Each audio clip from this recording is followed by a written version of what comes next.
As the week-long FBI investigation of Brett Kavanaugh continues, Americans are asking themselves some very important questions. Why did Dianne Feinstein blame the accuser, Christine Blasey Ford, for leaking the letter to the media?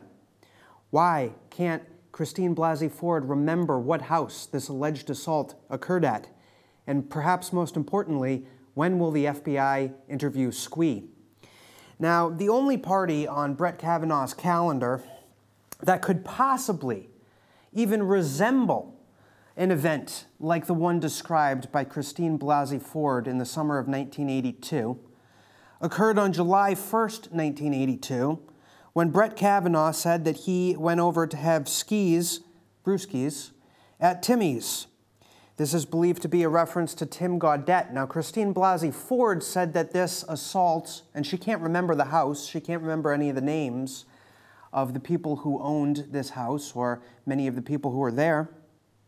But there is no evidence that Tim Gaudette's house was ever attended by Christine Blasey Ford. And in fact, Tom Kean, one of the people on Brett Kavanaugh's calendar that day, said that he never saw Christine Blasey Ford at Tim Gaudette's house. Tim Gaudette's house is 11 miles away from the Columbia Country Club. That's a 16-minute drive on I-270. Christine Blasey Ford said it was near the country club. These are more discrepancies, and still no other eyewitnesses have come forward to say that they saw Brett Kavanaugh attack Christine Blasey Ford. So now people are starting to look at Christine Blasey Ford and her claims and some of the things that she was doing in high school and college. Her high school yearbooks show a whole lot of drinking by the students. In college, and we just published these photographs today, Christine Blasey Ford was a member of the Kappa Delta sorority. According to WRAL, this was then known as the cheerleader sorority. Now, we have looked through yearbooks from the University of North Carolina from 1986, 1987, and Ford's graduation year of 1988. They show students engaged in a whole lot of drinking. And there are some drinkers, there's some more drinking, and some very wild parties. This is what D.C. McAllister said. Christine Blasey Ford was a classmate of mine at UNC. We graduated in 1988. I want to ask Christine if she remembers partying at Trolls, drinking at He's Not Here, which is a bar, hooking up with guys at Henderson Street, eating at Time Out. Remember those days, Christine? Tell us about them.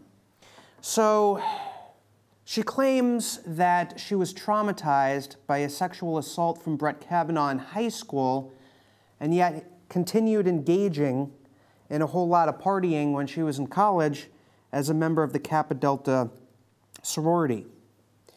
Obviously, the credibility of this accuser is being scrutinized by a whole lot of fair-minded Americans out there who don't believe that Brett Kavanaugh was involved in any way in assaulting Christine Blasey Ford.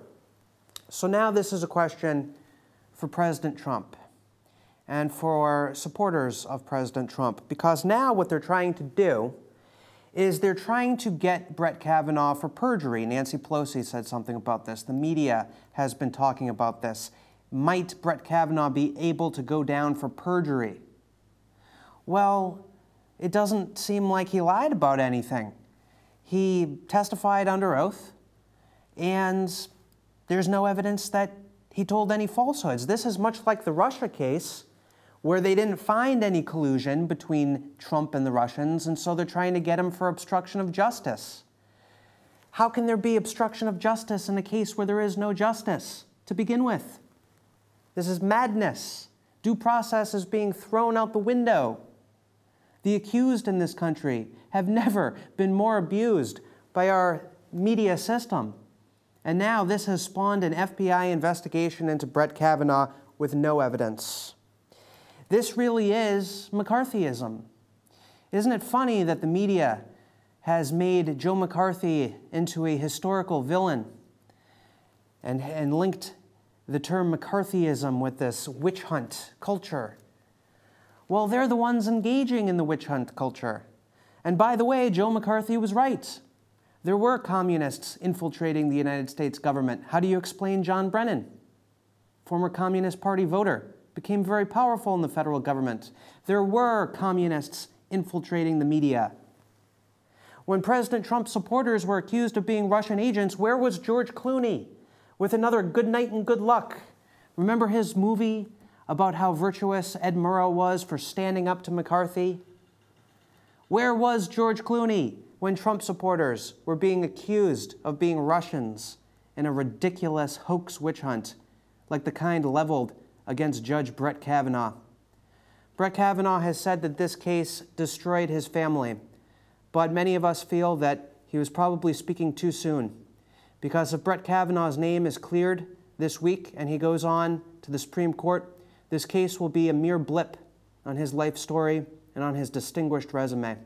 Please keep reading BigLeaguePolitics.com.